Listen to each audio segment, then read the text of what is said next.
so much. Thank you. Audible? Am I audible, Mike? Yes. That's good enough? Okay, great. All right. So, my name is Cyril, and as you heard, I've won a lot of awards. I'm a very important person, which means you can't stop me while I'm talking. Okay? Pay rapt attention. Yeah? Got it? Yes. Right, okay. Jokes apart. Yeah, it's a humorous session. Jokes apart. Feel free to interrupt me any number of times as I speak. If you are going through a deck, investment banker genes, any number of times, feel free. If you want me to go through the slide all over again, we will do that. Okay. Suspend the SAR rules about not interrupting the speaker and stuff like that. Interrupt any number of times. This session should be worthwhile for you guys. Right, how many movie buffs in this room? 1, 2, oh, wow. How many movie buffs? Not in this room. Oh, you're not a movie buff. I'm going to ask you a question. That's a cue for the next. Okay, how are we going to do this? I'm going to tell you guys a few things about what to do before you write a speech. Okay? Humorous speeches are very easy, contrary to public misconception. Humorous speeches are very, very easy to write. There are some tips and tricks. What to do while you write your speech and what to do after you write your speech. And a few, housekeeping rules, do's and don'ts and stuff. Moving up to the room. Sorry. Identify this film. Matrix. Matrix 1. Identify the scene in that. There are 4 matrices. Which matrix is First. the first one? Identify the scene in books. Did I? Just identify the scene in that. You don't bend the spoon bends you. You don't bend the spoon. He's sitting in front of Oracle's room and he sees this boy. The boy is bending a spoon. That was Neo, by the way. Right. And Neo doesn't believe that he is the one. He is the chosen one. Everyone believes, he doesn't. And he sees a boy who's bending a spoon. He asks the boy, how do I do this? Did we lose it?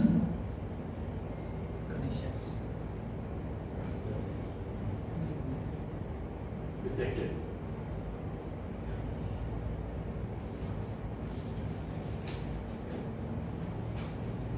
थोड़ा सा अंदर करके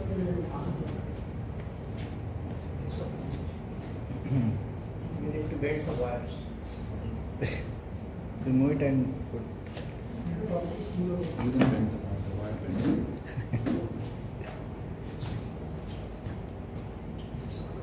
I'll stay with you the entire evening, but I don't need it. This should work. Anyway, so Neo's standing, there is a boy, it's a little boy, he's bending a steel spoon. And Neo's like completely enthralled with how do you do it? And the boy says, pretend there is no spoon. That's how you bend the spoon. Right? There's another movie called, The Fight Club. Heard of it? Yeah. It's probably got one of the most brilliant twists that you can imagine in any movie. I haven't seen the full movie, but someone spoiled it for me. So there is one rule that they say in that movie. The first rule about the Fight Club is we don't talk about the Fight Club, right? Therefore, the first rule about writing a humorous speech is that you don't think that it's a humorous speech. You don't write a humorous speech. You write a very regular speech, right? Then you use some tips and tricks, some masala to populate and to make that speech funny.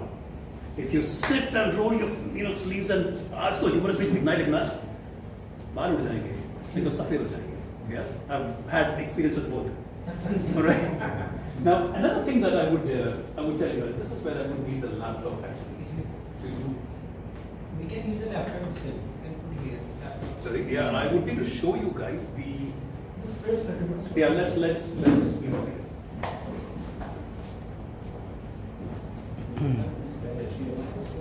That's not the problem. The connection is the problem. Connection.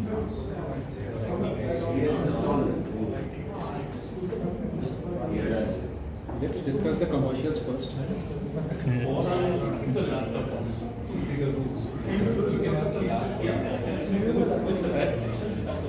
Goodwill का मैंने पहले help किया था industry. Okay.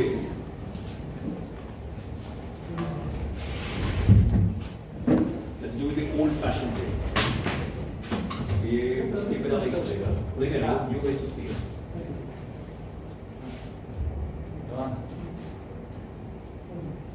Okay, what? You fall off. What? No, I'll stand here. I'll stand here. Can you guys see this or? Can you guys? Yeah, switch on the lights. Can you try? I'm sorry. I hope I.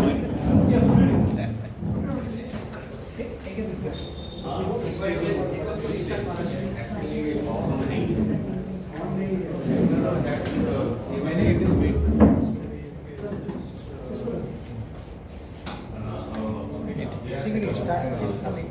It's high for us. Okay, fingers crossed. Chaos करके बाद में दिखाओ. You can write a speech about this. Share कर दो अपने We are recording chaos also. Now how we have to change your signal, we have to change your I think that's the problem. Rahul, you can come.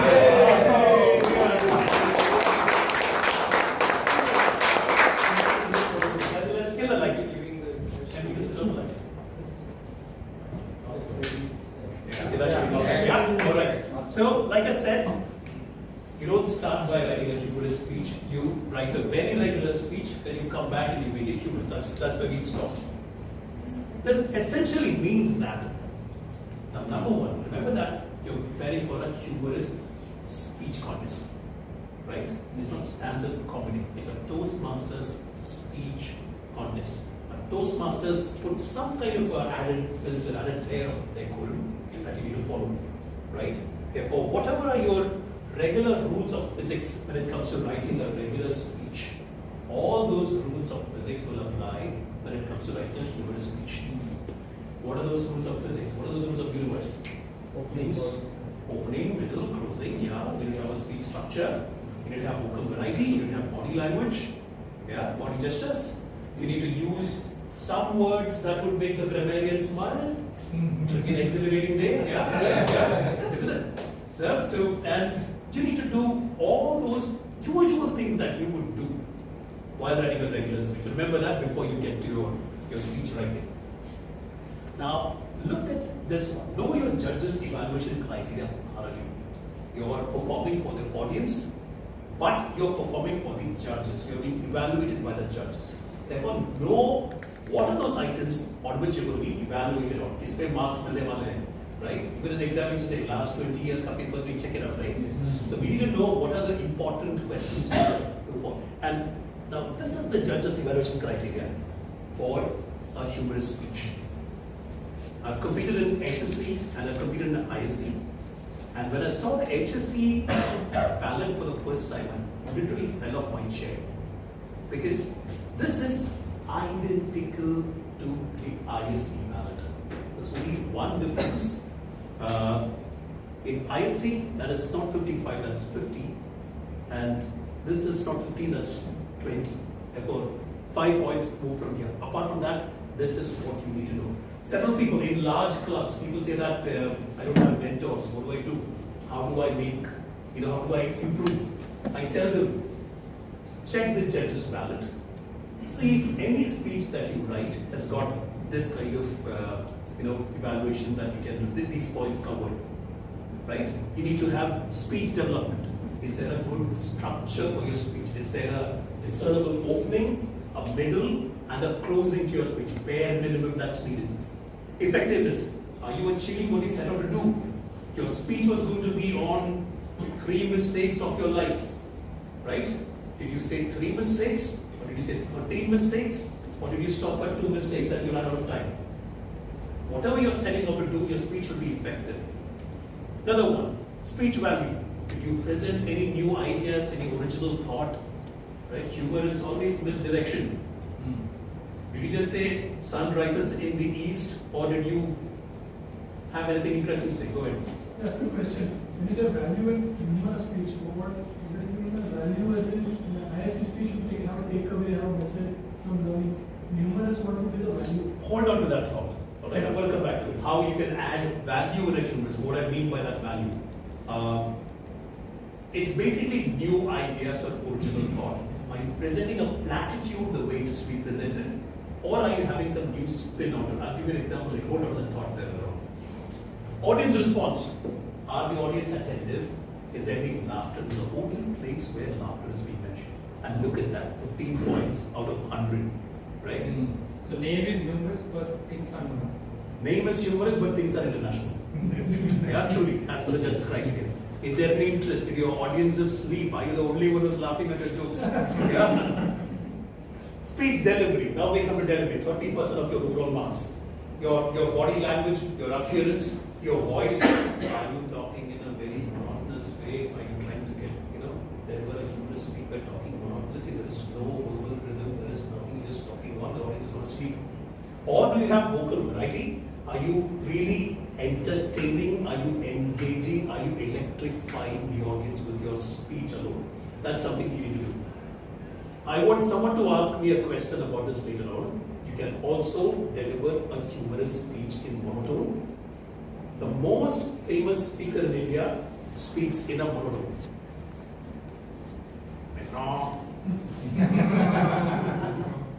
आप सबके लिए मैं humerus speech देने आया हूँ।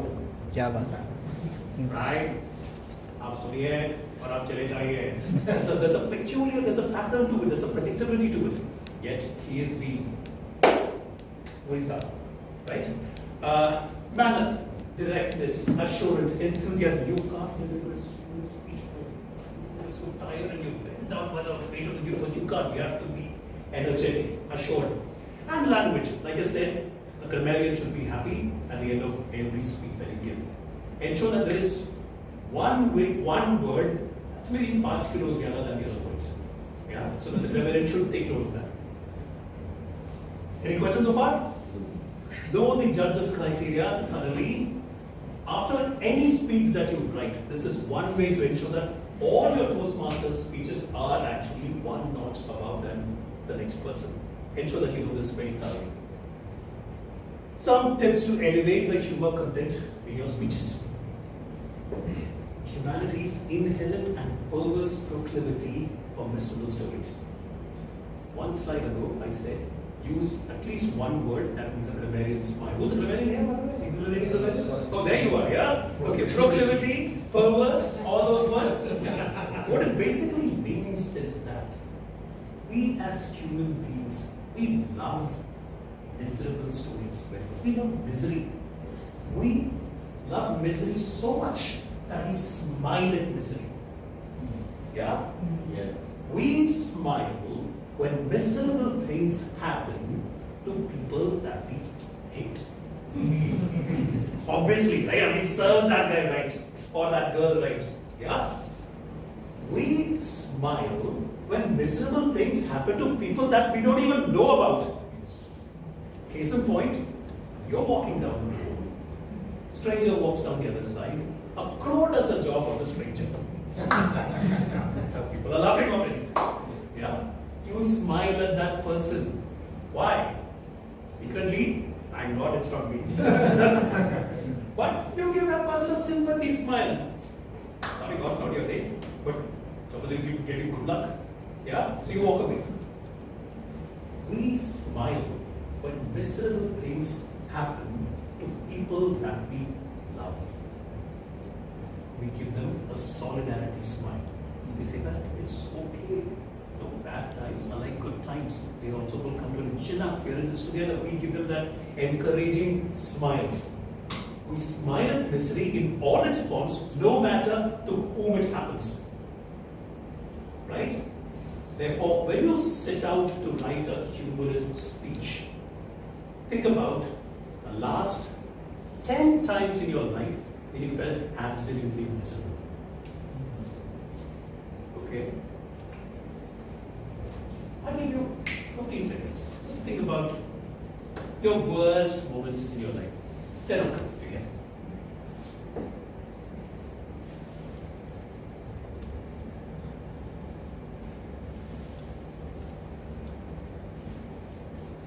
And time.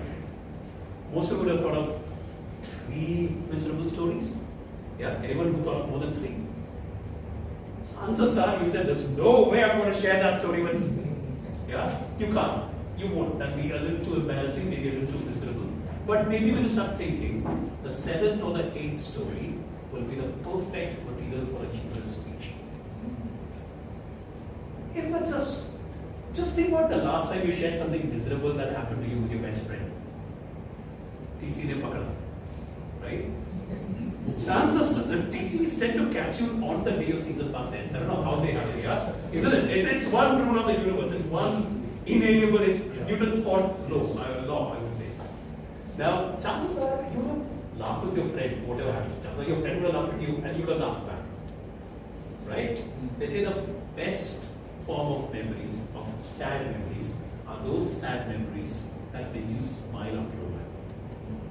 Take any miserable moment. Let's take a very bad one. You didn't study for the exam.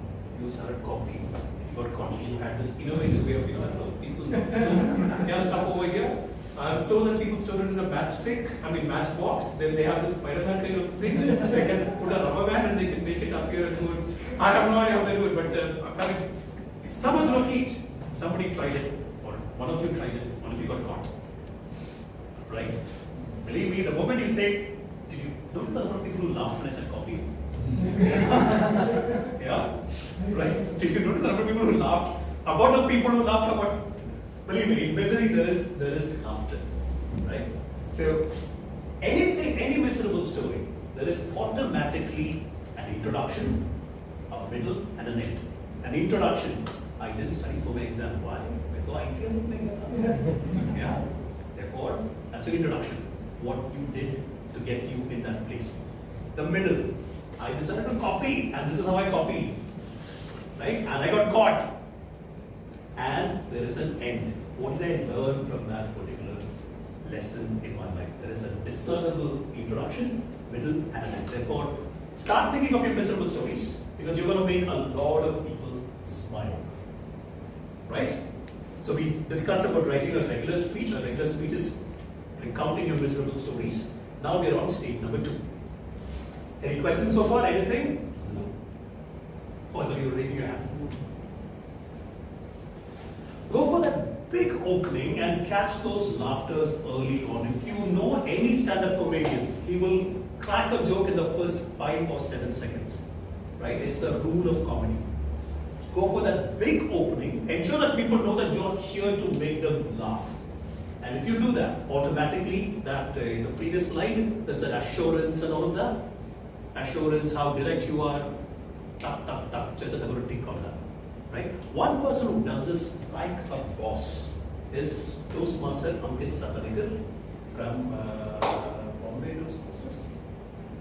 Ankit Satanekar, yeah. Don't tell him that I said his name was Satan Maker. But Satan's makers. I never said anything. I don't know what you heard. Yeah, all right. So Ankit and I, we were together in the HSC in 2021. His speech was titled, "You Will Die Alone." Yeah. So imagine the Congress chair introduces Toastmaster Ankit Satanekar, "You will die alone." "You will die alone, Toastmaster Ankit Satanekar." And Ankit came and said, no, Congress chair, don't say that, I don't want to die alone. He didn't waste even a second with, "Good morning, Toastmasters, yes, esteemed people, all of you." No time pass. He knows that 7 minutes are what you get. Extract the life out of the 7 minutes, and there's nothing but powder anything. Right? From the get-go, we knew that Ankit was here to make you smile.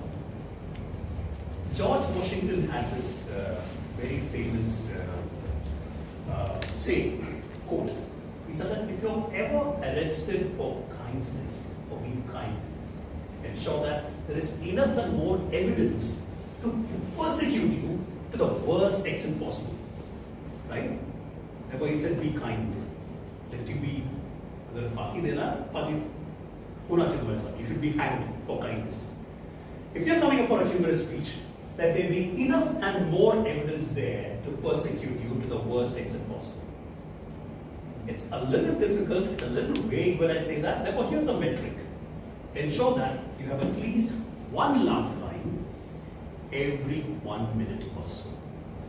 After you write your speech, go back, underline, at least 7 sentences where you're sure that your audience will laugh. Right? At least 7 should be there. And one of them should be in the first 15 seconds. Then the last one should come in the last 30 seconds. Another thing. We as human beings, we speak about 100 words per minute.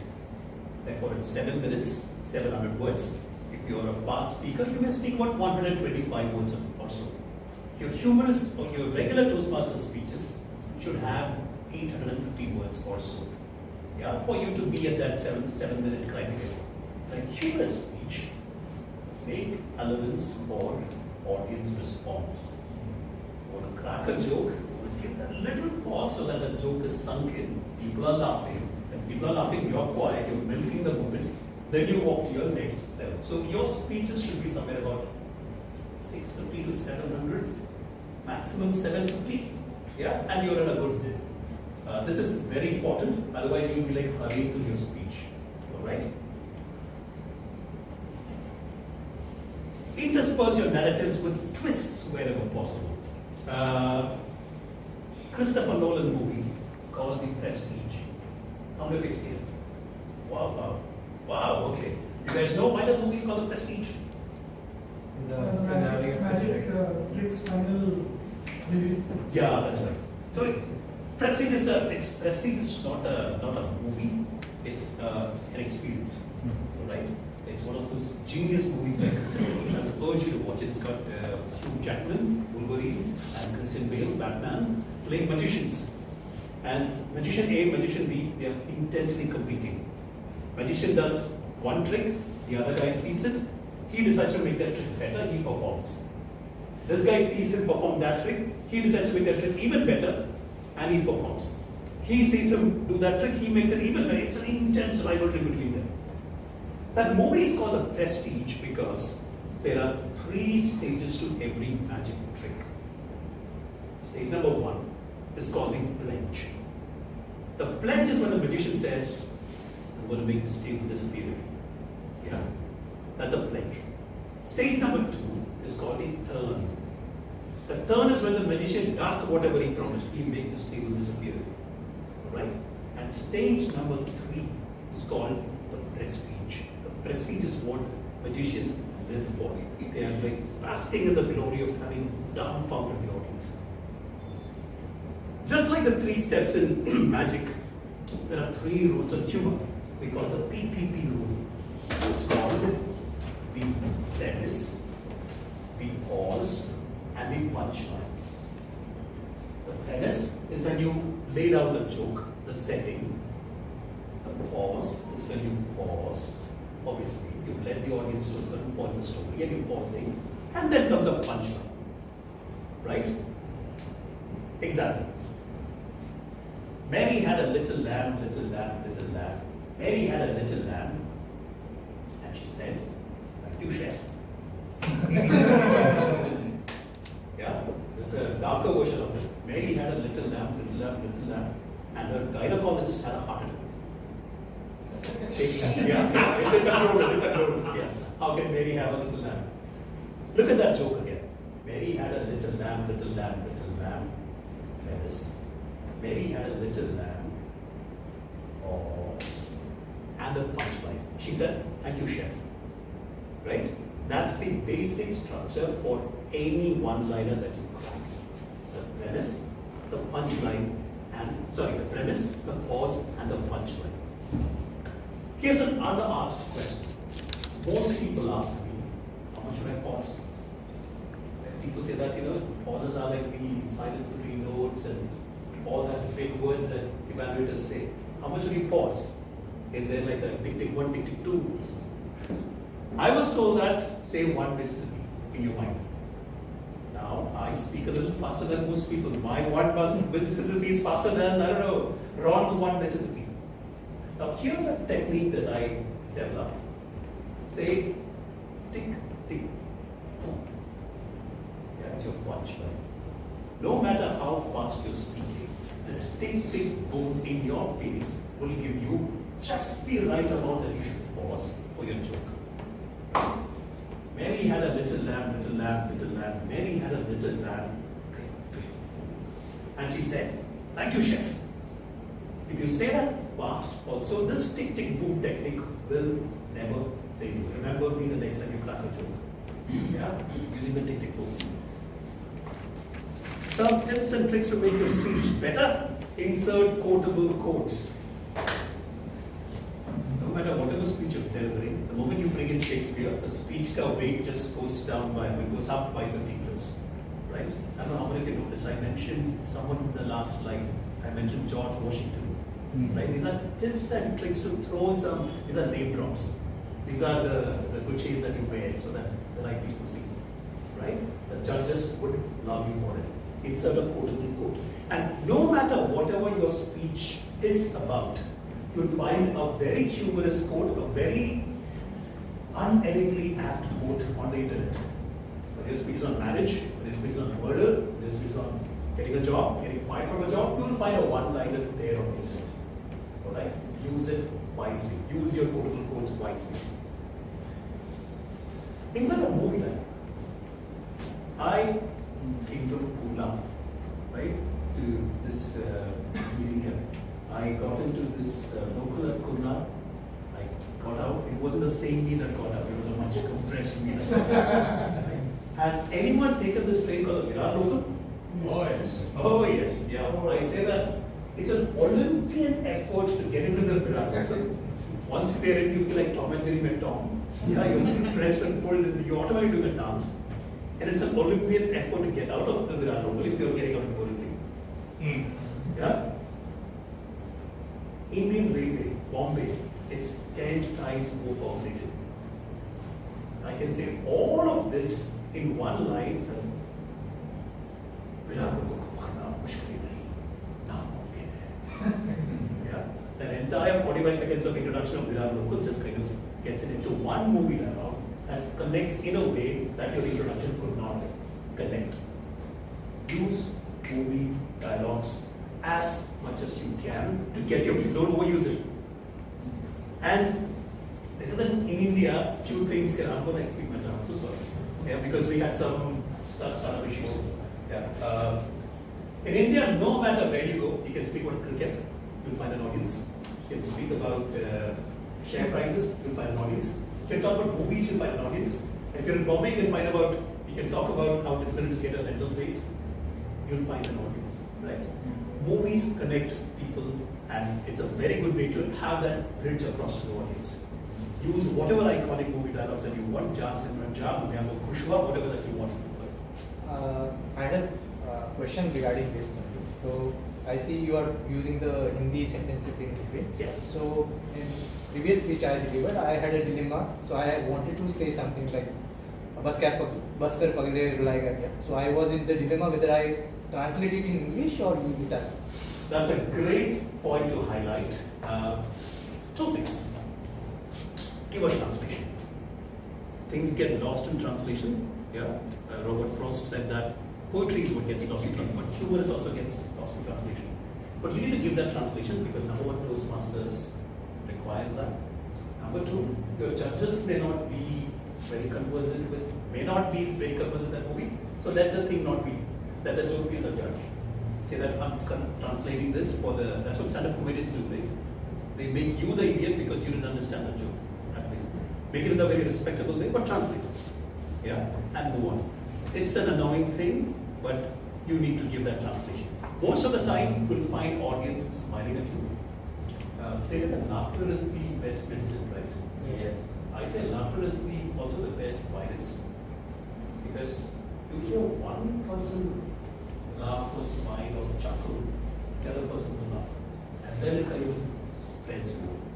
Yeah, it's like a virus. Believe me, Omicron is nothing, or monkeypox is nothing. Laughter can. So the moment people start laughing, the judge knows that he said something that is, it's good. It's a good way to. Cool. Sure. Once upon a time. Puns are jokes that make you smile from here and makes you smile from here. Alright? They say that the amount of the extent of your comfort with a foreign language is the ease at which you can solve a crossword puzzle in that language. You're good at English, go solve the Times of India crossword. If you're really good at English, go solve the New York Times crossword. Right? I say that the amount of your love for a foreign language is a number of puns that you know in that particular language. Let's crack a pun. A Roman general walked into a bar and he put up 2 fingers. And he told the bartender, 5 beers, please. Yeah, that's a Roman fight. Another example. A man walks into a bar and he said, ow, I didn't see that bar. Who put this bar up here, man? Because a bar can be a stick. Raising it. A perfectionist can never walk into a bar. Why? Because a perfectionist sets the bar really high. Yeah? Did you guys observe that tick tick move happening there? Yes. Yeah? That technique never fails. Insert a pun wherever you can. Remember the last slide I said, do the twist, intersperse your. This is doing the twist. Original thought, you had a question. This is wrong, you have a question. This is how you can bring in original thought. Use a word pun where you can. Right? Accents and impersonations. India is a treasure trove when it comes to accents. I say that this is a country where you can either have breakfast, hail breakfast, or in some parts, have breakfast. Yeah. One thing that you need to know about accents is that try to bring in a certain amount of authenticity. Don't think of copying a South Indian just by saying yummy, yummy, yummy. Yeah, that's very, very insulting to a South Indian. Right? Have that little modicum of authenticity, study their accent, and then use it. The thing, impersonations. The best person to impersonate would be to just stand and you just put your hands out and you know who you're talking about. Right?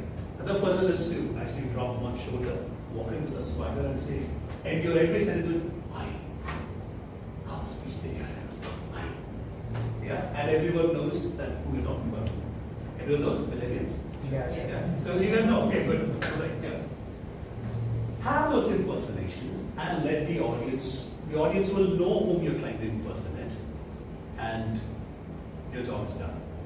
Yeah, so have your Amrish Puris saying on Khushua or whatever they want, right? Take in that iconic dialogue, say it in that impersonative voice and the audience will know what you're trying to do. Have you ever seen a lady impersonate Amitabh Bachchan? Because they don't do it. Because they don't do it, when they do it, it's going to be such a eye-opener. People will actually start laughing. Right? Believe me, try it, you'll find it. Okay, this is for using the screen. If you're going online, ensure that you're using the screen very wisely. You're moving left, right, front, back. Yeah, it's you need to show that dynamism. And this automatically happens when you have dialogues in your humorous speech. You can stand your skin and say, did you just say that? And the other guy, no, I didn't say that. You can actually, did you just say that? No, I didn't say that. Yeah, and when you're using your camera, you can lean into the camera, you make a point, and you can lean back to actually show something that you've done. And when you lean into the camera, always drop your voice as if you're saying something secretive to the audience. It's those invisible colleagues that usually resonate well when you're doing this online. See, what to completely avoid? I would say avoid toilet humor. Whatever happens in the room. Yeah, I told you about miserable stories, right? If your miserable story was you dropping your iPhone 14 into a public toilet in the railway station, you need to lean and pick it up and there is stuff dripping from it. Some of it is brown in color. Believe me, you're going to gross out a lot many times. There's a psychological aversion that some people have to excreta, right? Keep toilet humor out. Crack that kind of jokes that you would crack in the same company of people. Which means you don't crack spouse jokes. Husbands don't crack jokes about their wives in the company of their wives. They crack that joke in the company of their other husbands, right? Other boys crack jokes in boys. girls crack jokes with girls, young people crack jokes about old people, but they're with young people. They don't do the otherwise. Right? Otherwise, you alienate your audience. Ensure that you crack those jokes that don't divide, but they unite. Because you never know which judge is going to take offense or which person the audience will take offense. What to do? The joke cracking bit, or North India, South India, go ahead and do it, so long as you're the victim. You can say that, I'm a Catholic, we have a patron saint for literally everything. The patron saint for all the beauty contests is Mother Teresa. Because every Miss Universe wants to be Mother Teresa, she says. Right? I don't know how many of you guys know, there's a patron saint for the internet. I'm not kidding. Look it up. There's a patron saint for the internet. Yeah, we Catholics make everything up. Right? So it's a we Catholic story. It's not they Catholic story. It's not I'm a South Indian. I have idli dosa every day. Right? You can't have idli dosa every day. You have either idli or dosa. And there's no combination for idli dosa. Right? So, but if you're cracking that joke about I am doing it, I do this, I do that, believe me, no one gets offended because you're one of them and you're talking that joke is on you. They will laugh at you, through you, with you. Right? So you be the scapegoat. Beware the plagiarism rule. Right? I invented a new word today. And that word is called plagiarism. Somebody got a joke, yeah, good, yeah. Right. Now, there's a Toastmasters rule that says that 25% of your speech can be from external sources. I've been a Toastmaster for the last 5 years. I've never understood what that rule is all about. 25%, kya? What does that mean? I have a speech that is 10 minutes long, so 2.5 minutes of my speech can be external sources. Or I have a speech that is 1,000 words long, 250 words can be taken from other. I have no idea how people would calculate that. Therefore, I don't test that rule. It's a very fertile area for protests.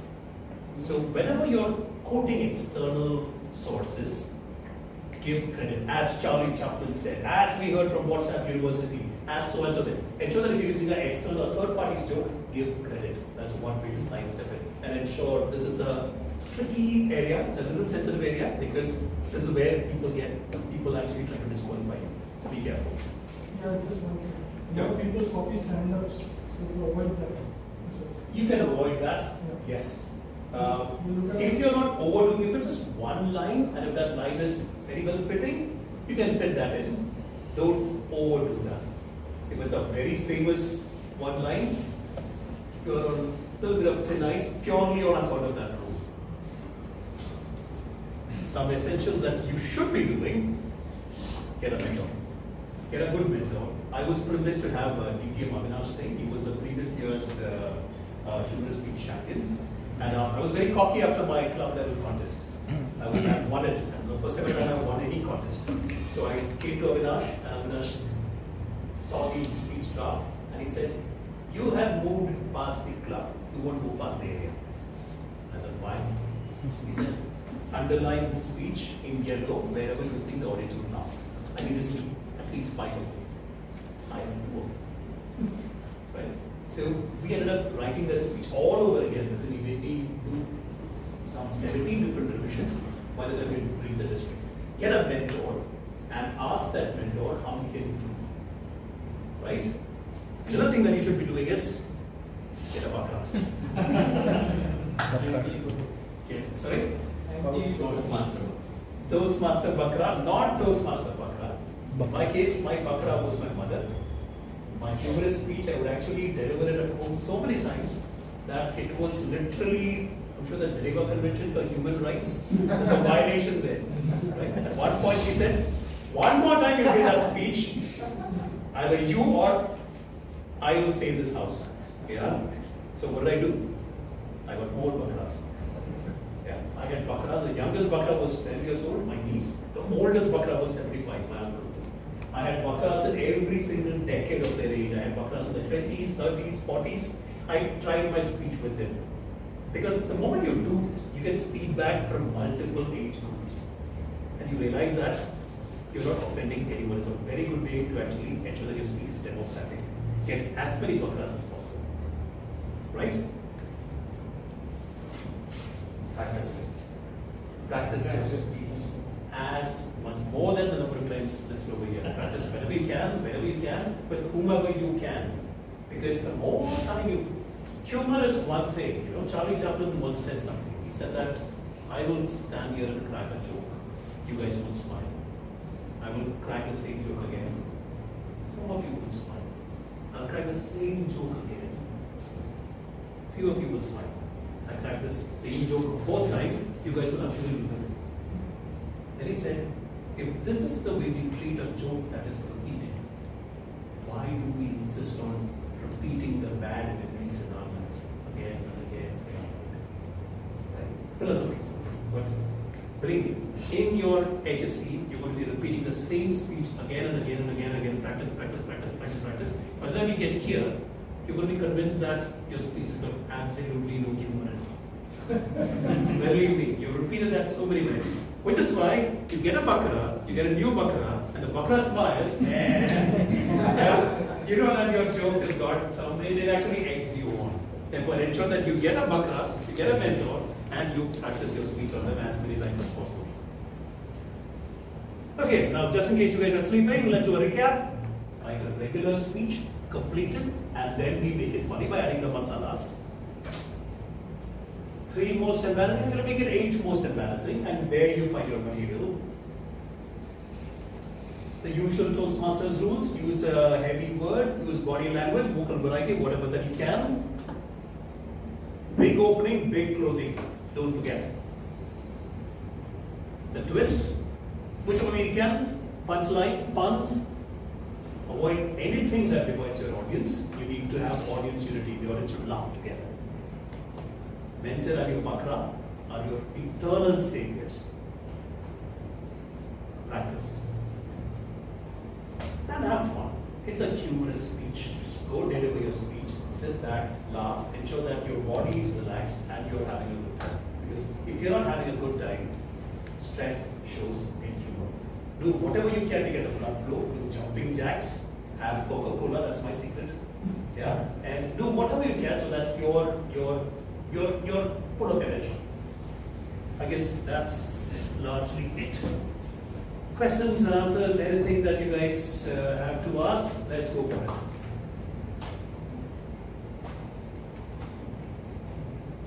Minutes? Yeah. Just on time? Yeah. Yeah. Yeah. Exaggeration is good. Exaggeration works. And that's one way to actually string out humor from something. Exaggerate always. When you're writing a joke, you make it, there's exaggeration. It works. Is it necessary to give a message in the email? Well, that's where Toastmasters throws a googly at you. Nowhere it is said that you should have a message in your first speech. But try to put in a social message if you can. Try to put some learning if you can. These are things that are not written in any contest rule book, but try to do it. It's the dumb thing. Because it's been a dumb thing. It's a dumb, bad habit. So try to put up with that bad habit.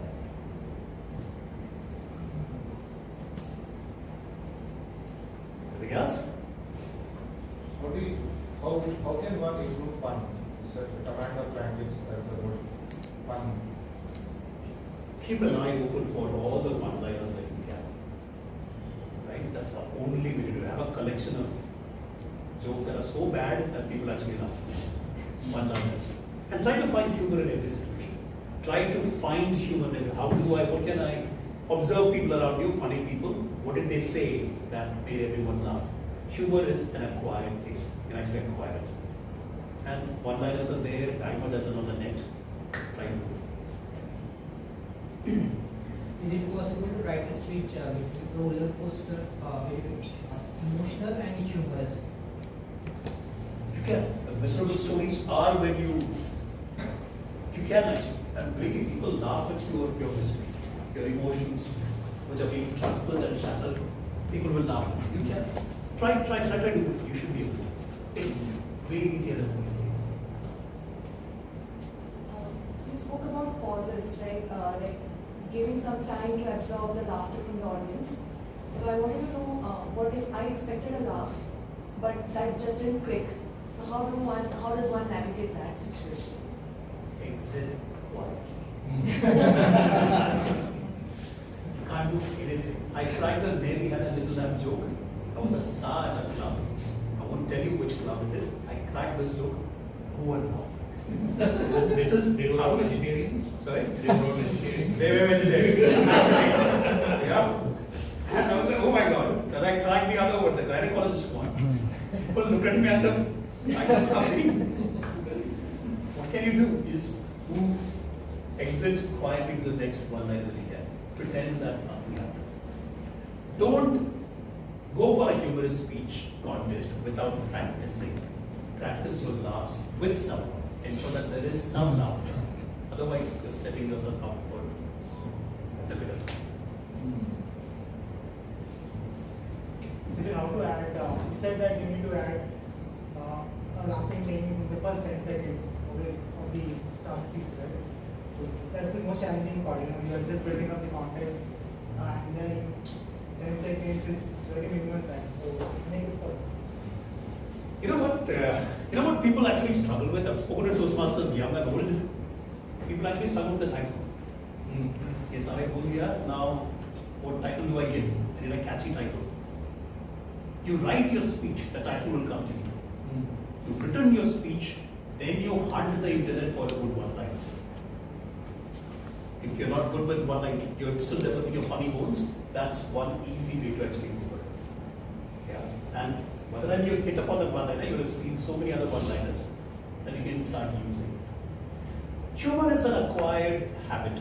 You collect those one-liners, you use them from time to time, that people think of you as a funny person. All your jokes may be stock jokes from the internet, but use them, people laugh, you acquire that personality, and you realize that from inside you're becoming funny. That's one good way to actually start. Sounds stupid, but believe me, it works. Exhibit. Still, like okay, we don't know the audience fully, so sometimes the intellectual ones or the dark ones, which one will work, we don't know. Even though the audience is vegetarians. Exactly. So if something has not clicked, how to spontaneously, adapt to the audience and prepare ourselves, because your speech you are prepared. Can we just last minute change the good thing or just go with the script? If you can change your speech at that point of time in a contest, hats off to you. But why go there? Have bakaras with whom you practice and exit. It's okay if somebody doesn't get a joke. Sometimes the intellectual puns you crack, you don't get it. But then the moment someone gets it, you move down. Someone gets it, that person chuckles. That is a laughter is a big virus. That chuckle will trail on. That's what stand-up comedians say, you like. Yeah, you can't say that in Toastmasters, but laughter catches on. If it's a great intellectual humor. And people, there's a huge wannabe thing about humor. Nowadays there are subtitles in English movies, but when we used to go to the theatre, there used to be no subtitles in English films. Somebody would laugh and yeah, right. It works, humor works that way. So you won't, but have those bakaras, ensure that your jokes are landing, ensure that your jokes are democratic, they're reaching your audience, and you won't have a problem.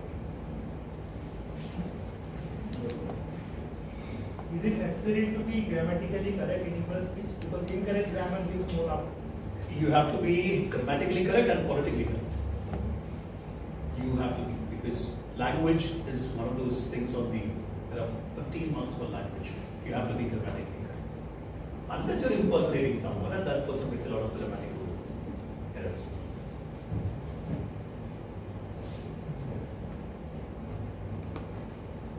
All good? All right, thank you so very much.